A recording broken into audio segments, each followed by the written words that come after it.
Jadi waktu itu saya baru pasang alarm ya, alarm baru di mobil saya. Nah, terus abis itu saya kan titip nih kuncinya kepada si bapak. Ya, jadi ada satu bapak yang bapak tua gitu, dia bilang, "Oh, sini nanti saya biasa urusin untuk dia kopi kunci." "Oh ya, Pak, saya titipin uang 200.000." Terus habis itu dia yang ngurusin gitu ya. Gak lama dia balik lagi, kucuk kucuk kucuk kucuk. Dikasih kuncinya, tapi 200.000 yang nggak dibalikin. Nah, jadi saya saya pikir nih kenapa ya, terus akhirnya ya udahlah biarin. Habis itu begitu udah selesai semuanya, seret dikasih sama dia sekitar 30.000 ya, jadi 170 totalnya. Nah, terus saya langsung, kok kenapa kopi kunci 170.000, mahal amat gitu ya. Nah, terus ternyata saya tanyain, dia bilang begini, ya itu emang segitu. Terus nggak, mana kwitansinya? Dia bilang nggak ada kwitansinya. Soalnya kan itu memang bikinnya di pasar baru ya. Pasar baru kan emang kalau jualan kunci tuh nggak pakai kwitansi gitu ya. Karena yang di pinggir gerobakan gitu biasanya. Nah, terus saya nggak percaya gitu. Jadi saya kesel gitu kan. Kayaknya duit gue diambil nih, berasa begitu. Saya bilang ke si di situ ada atasannya, saya bilang nih nggak bener nih karyawannya Mbak Sa, dimakan sih. Kalau misalkan saya tahu kan kalau namanya kunci ya 30.000-an lah, kopi kunci kan ya paling berapa, masa sampai berkali-kali lipat gitu gitu ya. Karena kan ini kan kunci cuman mobil biasa, mobil saya juga nggak, bukan mobil mobil yang baru banget mewah yang pakai immobilizer atau segala macam, cuma kunci buat bagasi gitu kan. Biasa saya bikin kunci kan paling cuma 30.000-an gitu. Nah, terus akhirnya ya udahlah, saya udah sebel banget sama si bapak ya. Besokannya pas saya datang lagi ngurusin mobil yang lain, saya bilang, tolong jangan kuncinya sama dia ya gitu ya. Nah, akhirnya ya sudah. Terus nggak lama saya jual mobil saya yang pertama itu, dan saya ganti mobil yang tipenya sama.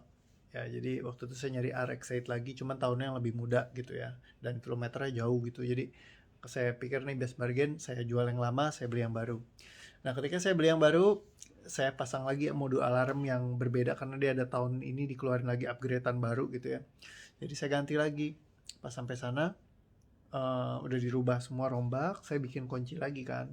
Nah, bikin kunci, saya cari sendiri tukang kuncinya.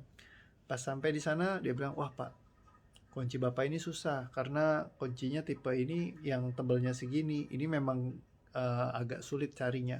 Kalau mau kita harus cari dulu di toko yang mungkin dekat sini ada gak gitu. Ini di lokasi yang berbeda, ini Kelapa Gading ya."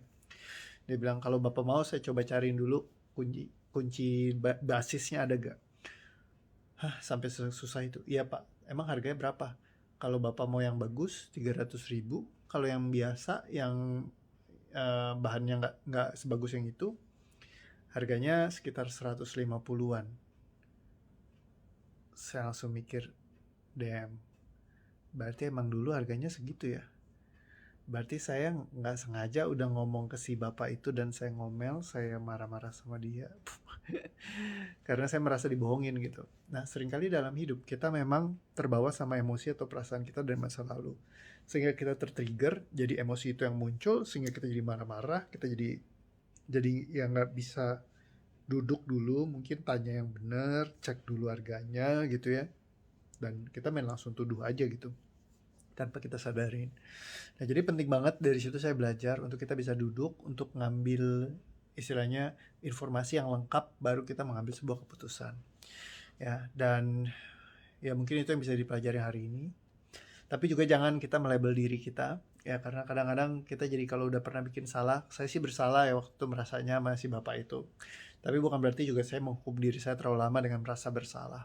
Dalam hidup kita manusia pasti pernah bikin kesalahan. Jadi jangan pernah kita menghukum diri kita terlalu lama dengan menyimpan kesalahan itu terus-menerus dan melabel diri kita sebagai orang yang negatif. Contohnya ketika saya dulu, mungkin saya pernah juga ngelakuin hal-hal yang tidak saya banggakan. Waktu saya kecil ya saya pernah jadi, saya mencuri mungkin beberapa kali gitu ya. Kalau saya mulai berdiri saya sebagai saya seorang pencuri, seumur hidup saya akan saya bawa label itu dan saya adalah seorang pencuri, si maling itu. Yang ada adalah jadi nggak bisa happy hidupnya, mungkin jadi nggak bahagia gitu. Tapi apa yang saya sudah lakukan dulu di masa lalu, Yang penting adalah kita tidak lakukan lagi di masa sekarang dan kita mengubah semuanya secara energetik, kita lepaskan semua energi yang tersangkut dengan hal itu sehingga di hari sekarang kita bisa lebih happy lagi. Jadi ada dua hal penting yang kita bisa pelajari pada hari ini. Satu, ketika mengambil sebuah keputusan, carilah dulu informasi yang tepat semuanya sehingga ketika itu terjadi ya semuanya bisa oke. Tapi kadang ada emosi yang kebawa, emosinya mesti dilepaskan dulu sehingga kita lebih ringan. Dan kalau misalkan kita berbuat kesalahan di masa lalu apapun itu, jangan kita melabel diri kita dan membawa kita sampai di masa sekarang bahwa dulu kita pernah melakukan kesalahan itu, jadi kita melabel diri kita sehingga kita jadi terkungkung terus dengan masalah tersebut.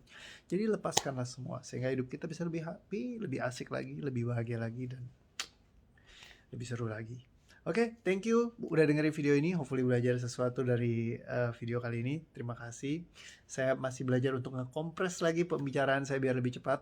Ya, ini sekarang 5 menit, 6 menit bentar lagi. Ya, hopefully Anda bisa dapat sesuatu dan thank you udah nonton video ini. Hopefully dapat pembelajaran dan besok bisa nonton lagi video-video yang saya rekam lagi. Thank you semuanya. See you again. Bye-bye.